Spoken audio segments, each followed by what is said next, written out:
Hello and welcome back to Human Resource Management. We're on Module 5 right now, and this week we're going to look at the employee selection process. So, of course, this week I'm going to run down what's expected. I want you to first read Chapter 5 of the book, then start responding to the Module 4 discussions. Again, remember to log on at least 3 different days to post to the discussion board, and then take the Chapter 5 quiz. And this week we're going to watch two videos that go along with the Dropbox assignment. So we're going to watch a behavioral economist, Daniel Kahneman, and we're going to listen to an HR professional doing a TED Talk again.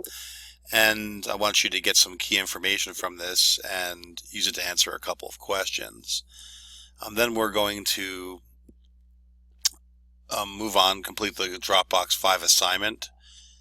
And then I'm going to ask you guys to create a strategic interview question and post that question to the discussion board.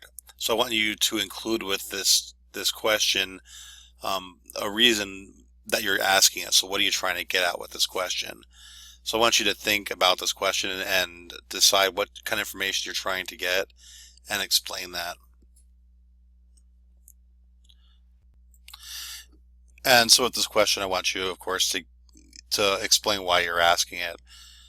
So this week I will change the date on the quiz and have it work for us. And then you're going to watch this interview of Daniel Kahneman, who I told you before, he's a behavioral economist, and he has some very interesting insight into how people think.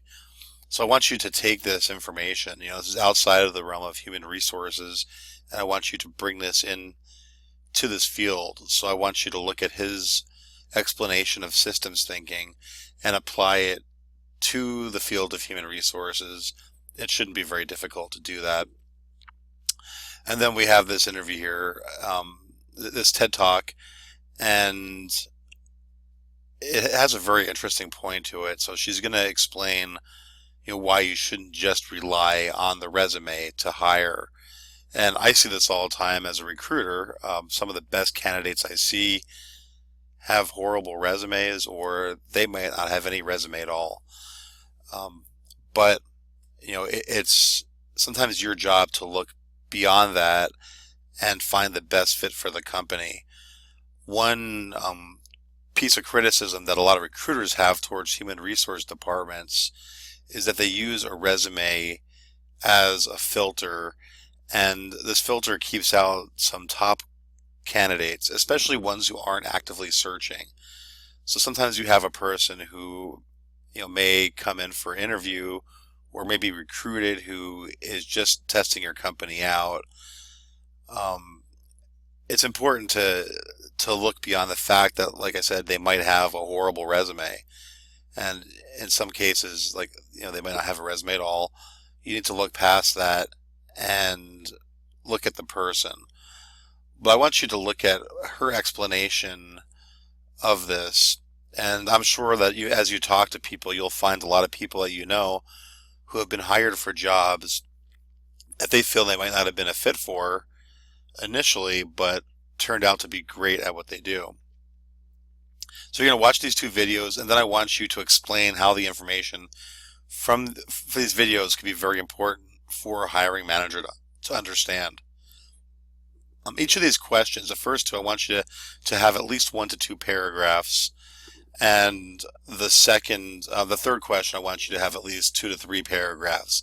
Of course, you can have more, but I don't want this to be a 1 or 2 sentence answer for either of these. Then we're going to look at, again, I want you to think about a good interview question.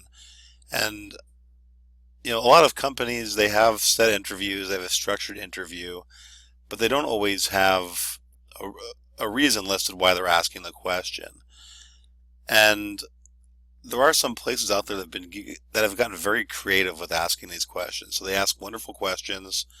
Some of them are even kind of strange, but they get a lot of information out of the candidate about their personality. So remember, when you're interviewing somebody, you're trying to put a picture together of what this person is like. And so sometimes an off-the-wall question can really help give you that answer. You know, other times you might need a stress question. You might need a question that asks a very difficult thing to get at, and you know, but if you do that, you need to have a reason why you're doing it. So, these questions don't have to be particularly hard. They could be, but it's up to you how you create this. I want you to get a little creative here and either write a question and then explain what kind of information you're trying to get out of it, or you can research other people's questions. There are some wonderful questions that are out there that companies use, and you can go ahead and use those in your interview.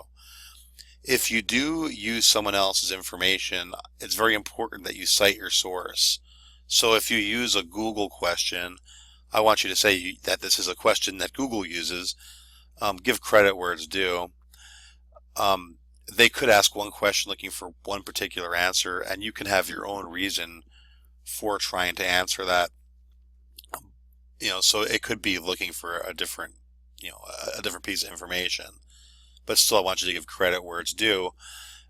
If you create your own question, there's no need to cite that. You can just go ahead and put your question down.